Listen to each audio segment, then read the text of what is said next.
कल जो बातें चल रही थी हमारे सामने लिबास को लेकर, इस्लाम के अंदर लिबास कौन सा पहनना है और किस हद तक पहनने का हुक्म दिया गया है, चंद चीज़ें हम कई दिनों से पढ़ रहे थे।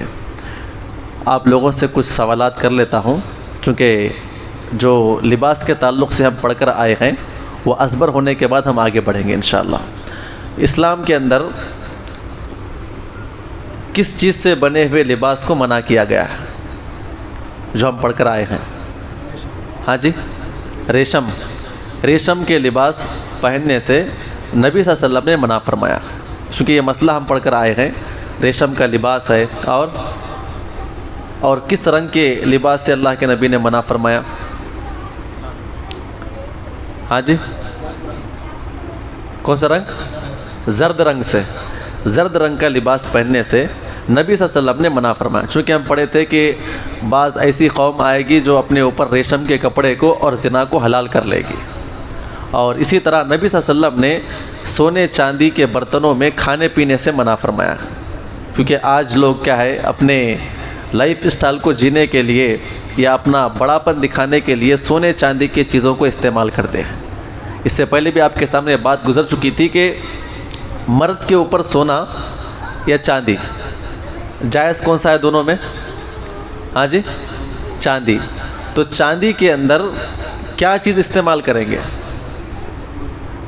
सिर्फ आप अंगूठी इस्तेमाल करेंगे, लेकिन बाज़ लोग स्टाइल के लिए गले में चैन पहनते हैं या इसके अलावा कानों में बाली पहनते हैं। ये तो खैर कानों में बाली पहनना तो समझ में आता है कि ये औरतों की मुशाबहत है, लेकिन चैन पहनना भी क्या है? ये औरतों की मुशाबहत है। इसके अलावा हाथ में कलाई में चैन पहनना, इस तरह की चीज़ें जायज़ नहीं है।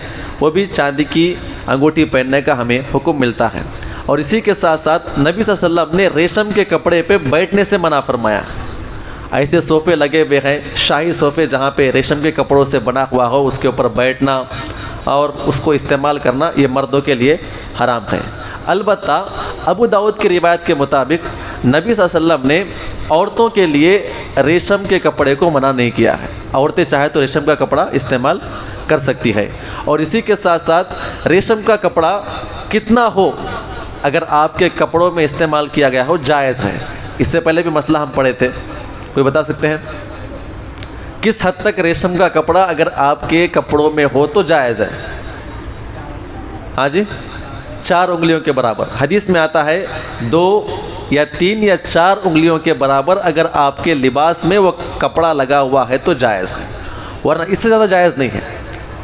इससे ज़्यादा अगर आप इस्तेमाल करते हैं तो जायज़ नहीं है। इसलिए कि हदीस में आता है कि अल्लाह के नबी सल्लल्लाहु अलैहि वसल्लम का एक चूगा था, आप एक कपड़ा इस्तेमाल किया करते थे। उफूद, कोई लोग आपसे मुलाकात करने के लिए आते या इस्लाम कबूल करने के लिए आते, कोई मेहमान आपसे मुलाकात करने के लिए आते।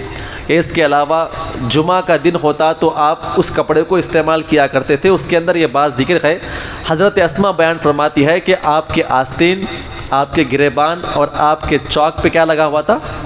रेशम का कपड़ा लगा हुआ था। अगर आज भी अगर किसी को किसी कपड़े पे इस हद तक लगा हुआ है तो जायज़ है, वरना इससे ज़्यादा आप उसे इस्तेमाल नहीं कर सकते हैं। हाँ, अलबत्ता एक और हदीस हमने पढ़ा था रेशम के कपड़े के ताल्लुक़ से, बतौर इलाज रेशम का कपड़ा आप इस्तेमाल कर सकते हैं। हज़रत अब्दुर्रहमान इब्न औफ और हज़रत ज़ुबैर रज़ी अल्लाह अन्हुम अजमाइन को एक सफ़र के मौके पे उनको ख़ारिश हुई, खुजली हुई, तो नबी सल्लल्लाहु अलैहि वसल्लम ने उनको रेशम का कपड़ा इस्तेमाल करने का हुक्म दिया। तो रेशम का कपड़ा बतौर इलाज अगर डॉक्टर आपको कह रहा है तो आप इस्तेमाल कर सकते हैं, वरना आप ऐसे इस्तेमाल नहीं कर सकते। वजह क्या है?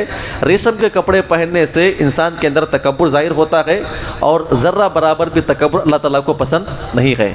एक और चीज़ हम पढ़े थे जो कि आखिरी चीज़ है, अल्लाह के नबी सल्लल्लाहु अलैहि वसल्लम बयान फरमाते हैं कि अल्लाह ताला अगर किसी बंदे को कोई नेमत नवाजता है तो अल्लाह ताला पसंद करता है कि उसकी नेमत उसके जिस्म पे ज़ाहिर हो। यानी अगर आपको अल्लाह ताला ने माल दिया है, आप बड़े मालदार हैं, तो आप अपने माल के हिसाब से, आप अपनी हैसियत के हिसाब से कपड़े पहन सकते हैं। आप महंगे कपड़े पहने और महंगा अगर फ़ोन आप इस्तेमाल कर रहे हैं तो आप इस्तेमाल कर सकते हैं, हर्ज नहीं है। शर्त क्या है?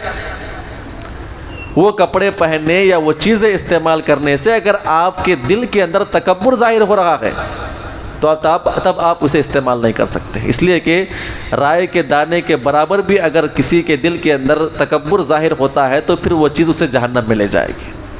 इसीलिए अगर आप कपड़े वगैरह का इस्तेमाल कर रहे हैं तो आप इसका ख्याल रखें कि आपके दिलों के अंदर तकब्बुर ना आए। ये हम लिबास के ताल्लुक़ से चंद चीज़ें पढ़कर आए थे। इसी तरह लिबास टखनों के ऊपर होना चाहिए, है ना, तंग और चुस्त लिबास नहीं होना चाहिए। इसकी तफसील हम कई मरतबा पढ़ चुके हैं।